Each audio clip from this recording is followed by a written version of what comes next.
अस्सलाम वालेकुम। Welcome to my channel study planet. आज जो टॉपिक हम इस वीडियो में कवर करेंगे वो है ब्रांचेस ऑफ जियोग्राफी। तो चले स्टार्ट करते हैं। ब्रांचेस ऑफ जियोग्राफी को स्टार्ट करने से पहले हम देखते हैं कि जियोग्राफी है क्या। कुछ लोग इस वर्ड को गलत प्रोनाउंस करते हैं, इसको जियोग्राफी कहते हैं, जबकि जियोग्राफी नहीं जियोग्राफी है। जियोग्राफी बेसिकली 2 ग्रीक वर्ड्स हैं, उनसे डिराइव हुआ है। पहला ग्रीक वर्ड है जियो, जिसका मीनिंग है अर्थ, और दूसरा ग्रीक वर्ड है ग्राफी, जिसका मतलब है डिस्क्राइब करना।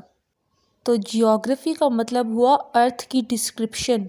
ये ऐसी स्टडी है या ऐसी साइंस है जिसमें हम लैंड फीचर्स, लैंड फॉर्म्स के बारे में पढ़ते हैं। लैंड फॉर्म्स में आपके माउंटेन्स, आपके प्लेट्यूज, आपके प्लेन्स आ जाते हैं, और जितने भी इनहेबिटेंट्स हैं जो अर्थ पे प्रेजेंट हैं उनके बारे में पढ़ते हैं। उसके अलावा हम अर्थ और प्लैनेट्स की जितनी भी वर्किंग है उसके बारे में पढ़ते हैं, कैसे वो डिराइव हुए हैं, उनके ऊपर लाइफ कैसी है। ये जियोग्राफी का जो वर्ड है ये सबसे पहले जिसने यूज़ किया था वो है इरेटोस्थीन्स।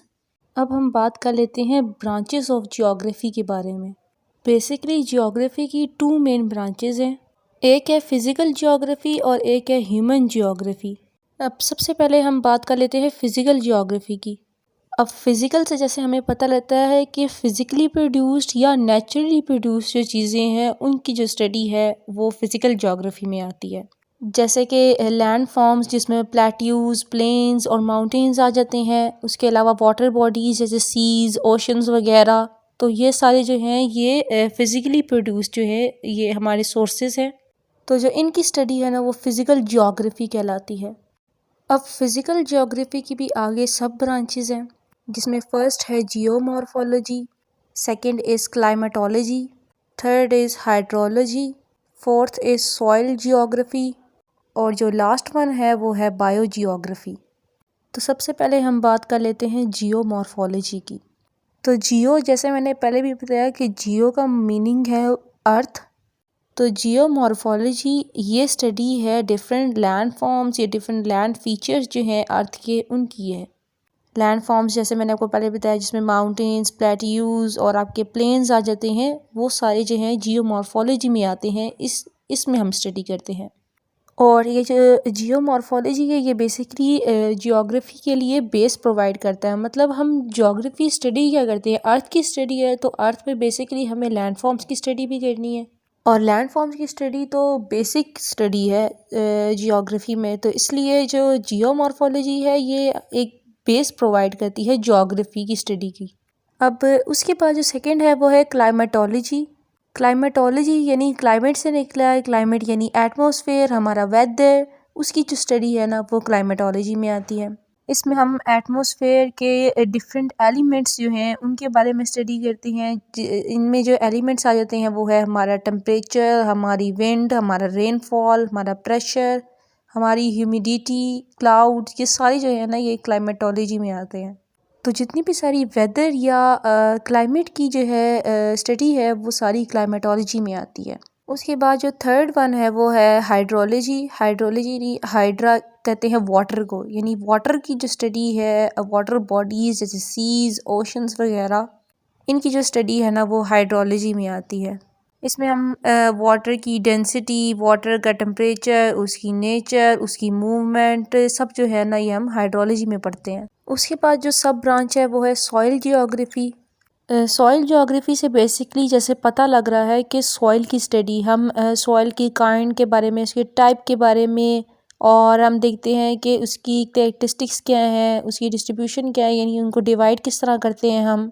और उसके अलावा फिर हम देखते हैं कि उसकी फॉर्मेशन कैसे हुई, यानी फॉर्म कैसे वो होती है। तो ये सब जो सॉइल के बारे में हम पढ़ते हैं ना ये सॉइल जियोग्राफी में आता है। और फिर जो लास्ट वन सब ब्रांच है वो है बायोजियोग्राफी। बायो से मतलब है कि बायोलॉजिकल स्पीशीज़ जो हैं जितने भी हमारे अर्थ पे प्रेजेंट हैं उनके बारे में जो स्टडी हम करते हैं उसे हम बायोजियोग्राफी कहते हैं। अब नेक्स्ट जो मेन ब्रांच है जियोग्राफी की वो है ह्यूमन जियोग्राफी। ह्यूमन जियोग्राफी जैसे नेम से ज़ाहिर है कि वो थिंग्स जो ह्यूमंस ने बनाई हैं, जो चीज़ें ह्यूमंस ने बनाई हैं उनकी स्टडी जो है वो ह्यूमन जियोग्राफी में आती है। जैसे कि सेटलमेंट यानी रहन सहन का तरीका है, ह्यूमंस का कैसे रहते हैं वो, किन किन चीज़ों के लिए ज़रूरत होती है।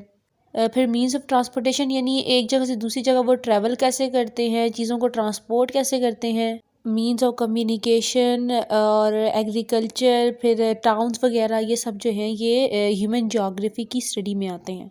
अब ह्यूमन जियोग्राफी की भी आगे सब ब्रांचेस हैं, जिस तरह फिज़िकल जियोग्राफी की थी। फर्स्ट है culture geography, second is economic geography, third political geography, fourth है historical geography, fifth population geography, और जो लास्ट वन है वो है सेटलमेंट जियोग्राफी या अर्बन सेटलमेंट, इन इसको दोनों नाम से पुकार सकते हैं। तो सबसे पहले हम बात कर लेते हैं कल्चरल जियोग्राफी की। जैसे कि नेम से ज़ाहिर है, नेम डिस्क्राइब कर रहा है कि डिफरेंट कल्चर्स की जो स्टडी है वो कल्चरल जियोग्राफी में आती है। हम इसमें कल्चर के डिफरेंट एस्पेक्ट्स जो हैं उनको स्टडी करते हैं, जैसे क्लॉथिंग क्या है, एक कल्चर की दूसरे कल्चर से कैसे डिफरेंट है, उनकी लैंग्वेज, उनका शेल्टर, उनका फूड, उनकी स्किल्स, उनके टूल्स, सब कुछ जो है ये एक कल्चर दूसरे कल्चर से कैसे डिफरेंशिएट करता है। तो जो कल्चर की स्टडी है ना, उसे हम कल्चरल जियोग्राफी कहते हैं। फिर नेक्स्ट है इकोनॉमिक जियोग्राफी, यानी कि नेम से जैसे पता लग रहा है कि इकोनॉमिक जो स्टडी है ना किसी भी एरिया की, उससे हम इकोनॉमिक जियोग्राफी कहते हैं। ये स्पेसिफिक एरिया की भी हो सकती है और पूरे वर्ल्ड की भी हम इसके अंदर स्टडी कर सकते हैं कि जो इकोनॉमिक एक्टिविटीज़ हैं जितनी भी ह्यूमंस की, वो सारी इकोनॉमिक जियोग्राफी में आती है। इसमें हम देखते हैं कि जो रिसोर्सेज हैं जो अर्थ पे मौजूद हैं वो कैसे डिस्ट्रीब्यूट किए जाते हैं ह्यूमंस के बीच में, तो वो सारी इकोनॉमिक जियोग्राफी में आती हैं। फिर नेक्स्ट वन जो है वो है पॉलिटिकल जियोग्राफी। पॉलिटिकल जियोग्राफी यानी पॉलिटिक्स की जो स्टडी है वो पॉलिटिकल जियोग्राफी में आती है। इसमें हम किसी भी स्पेसिफिक एरिया की गवर्नमेंट के बारे में स्टडी करते हैं कि वो कैसे वर्क करती है, कैसे सब कुछ एडमिनिस्टर करती है, और उसके क्या रूल्स और क्या रेगुलेशंस हैं। अब जो नेक्स्ट वन है वो है हिस्टोरिकल जियोग्राफी, यानी किसी भी स्पेसिफिक एरिया की हिस्ट्री के बारे में हम पढ़ते हैं कि वो एरिया कैसे डेवलप्ड हुआ था टाइम टू टाइम, यानी एक टाइम में वो कैसा था और चलते चलते वक्त गुजरते साथ साथ वो कैसा होता गया, कैसे उसमें डेवलपमेंट आई। और ये हमें उस एरिया को जिसके बारे में हम स्टडी करते हैं कि वो कैसे डेवलप हुई थी, अब वो उसकी जो प्रेजेंट स्टेज है उसको भी समझने में हमारी हेल्प करता है। अब फिर उसके बाद जो है वो है पॉपुलेशन जियोग्राफी। जो पॉपुलेशन जियोग्राफी है ना, इसमें हम पॉपुलेशन की डिस्ट्रीब्यूशन को स्टडी करते हैं, यानी लोग कैसे डिवाइड होते हैं। उसके अलावा फिर हम ह्यूमन ग्रुप्स की स्टडी करते हैं। हम ह्यूमन ग्रुप्स की जो कैरेक्टरिस्टिक्स हैं, उनकी खुसूसियात हैं, उनके बारे में हम पढ़ते हैं। फिर हम देखते हैं कि पॉपुलेशन की ओवर पॉपुलेशन की प्रॉब्लम्स क्या हैं, उसको स्टडी करते हैं इसमें। और इसमें हम बर्थ रेट, एज कॉम्पोजिशन, ये सब चीज़ें जो है हम पॉपुलेशन जियोग्राफी में स्टडी करते हैं। अब जो लास्ट वन है ना वो है सेटलमेंट जियोग्राफी। सेटलमेंट यानी रहन सहन। ये जो है ना स्टडी, ये इसमें हम क्या स्टडी करते हैं, हम ह्यूमन शेल्टर जो है उसकी नेचर को स्टडी करते हैं, यानी इंसान पहले कैसे रहते थे, अब कैसे रहते हैं, उनकी नेचर क्या है, और जियोग्राफिक लोकेशन क्या है, यानी वो कहाँ कौन सी जगह पे रहना पसंद करती है, और कौन सी जगह पे रहेंगे तो कैसा होगा, और कौन सी जगह पे रहेंगे तो कैसा होगा। तो ये सब जो है हम सेटलमेंट जियोग्राफी में पढ़ते हैं। तो यहीं पे हमारा आज का टॉपिक कवर होता है। अगर आपको इससे रिलेटेड कोई भी क्यूरी हो, कोई भी क्वेश्चन हो, तो आप कमेंट सेक्शन में मुझसे कांटेक्ट कर सकते हैं।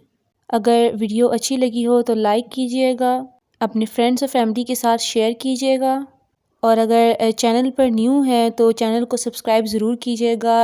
इससे मुझे एक होप मिलेगी ताकि मैं आप लोगों के लिए अच्छी से अच्छी वीडियोज़ बना सकूँ। टिल देन, अल्लाह हाफिज़।